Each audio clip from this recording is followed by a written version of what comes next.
মাননীয় তাপস রায় বললেন তিনি নাকি দলের কাছে সম্মান পাচ্ছিলেন না, গুরুত্ব পাচ্ছিলেন। তাহলে এটা হঠাৎ লোকসভা নির্বাচনে নির্ঘণ্ট ঘোষণার 15 দিন আগে তার মনে হলো? আসলে তিনি আগে কংগ্রেসে ছিলেন। কংগ্রেসে থাকাকালীন তৃণমূল কংগ্রেসের উত্তর পূর্ব লোকসভা কেন্দ্রের তৎকালীন প্রার্থী প্রাক্তন কেন্দ্রীয় মন্ত্রী স্বর্গীয় অজিত পাঁজার বিরুদ্ধে, তৃণমূলের বিরুদ্ধে তিনি লড়েছিলেন। পরে তিনি তৃণমূলে যোগদান করেছেন, তৃণমূল তাকে বিধায়ক করেছে, তৃণমূল তাকে মন্ত্রী করেছে, তৃণমূল তাকে বিধানসভার ডেপুটি চিফ হুইপ করেছে, তৃণমূল তাকে সাংগঠনিক পদে শীর্ষে বসিয়েছে। তারপরে তিনি হঠাৎ করে আইডিওলজি চেঞ্জ করে, সূত্রে যা খবর পাওয়া যাচ্ছে একটা ভিন্ন আইডিওলজিতে তিনি যোগদান করতে চলেছেন।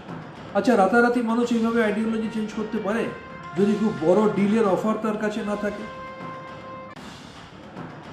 পলিটিক্যাল অপরচুনিস্ট পারসন, সুযোগ সন্ধানী, রাজনীতিতে সুযোগ সন্ধানী। 2001-এর আগে কংগ্রেসে ছিল, বারবার হারতো। 2001-এ এসে মমতা ব্যানার্জি পায়ে এসে পড়েছিল, তোকে জিতিয়েছিল, ছিল একদিন। এখন ওর শখ হয়েছে, ওভাবে যে উত্তর কলকাতা থেকে সিট দিয়ে দাঁড়াবে, ওকে তৃণমূল কংগ্রেস টিকিট দেবে, ও বিভিন্ন রকমের প্রেশার ক্রিয়েট করেছিল, বাজে বাজে কথাবার্তা বলছিল। হ্যাঁ, সেটাও জানে যে ও আর পাবে না, তাই জন্য ও চলে গেছে। এখন বিজেপিতে টিকিট পাওয়ার জন্য গেছে, হেরে ভূত হয়ে চলে যাবে। কিছু কোনো অন্তর্দ্বন্দ্ব নেই, এসব ক্রিয়েটেড, ও করেছে। ওর মতো দু একটা মেটেরিয়ালস মাল আছে, তারা এসব করেছে, কোনো অন্তর্দ্বন্দ্ব নেই। কোনো বেনাজি ঘুষি মারলে তো এর আগেও গেছে, যায় নাকি? শুভেন্দু অধিকারী যায় নাকি? রাজীব ব্যানার্জিরা যায় নাকি? তেমনি এও গেছে, যাক না, কি এসে যাচ্ছে। সবচেয়ে বড় পকেট মারি স্কুল এডুকেশনে কে করেছে? ভুলে গেছেন মিদনাপুর পূর্বের লোক। কার বিনিময়ে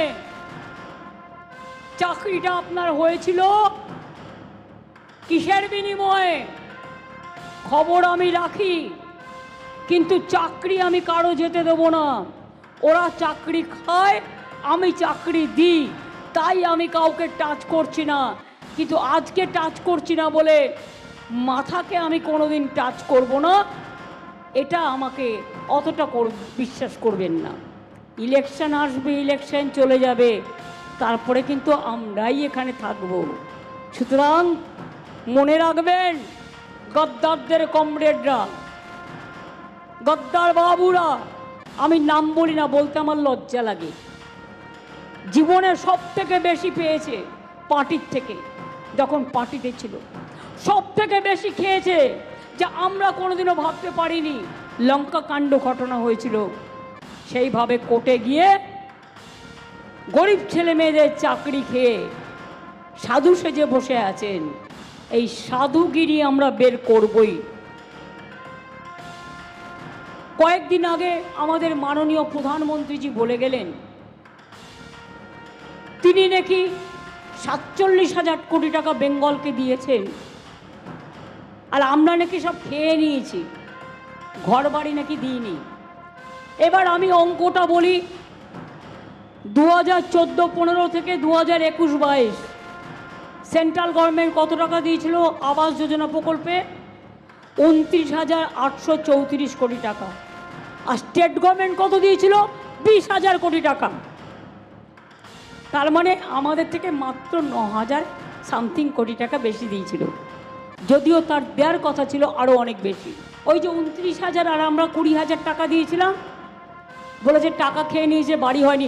43 লাখ বাড়ি হয়েছে। জবাব দিন, হয় সত্যি কথা স্বীকার করুন, আর তা নাহলে বলুন মিথ্যা বলেছি, জনগণের কাছে ক্ষমা চান।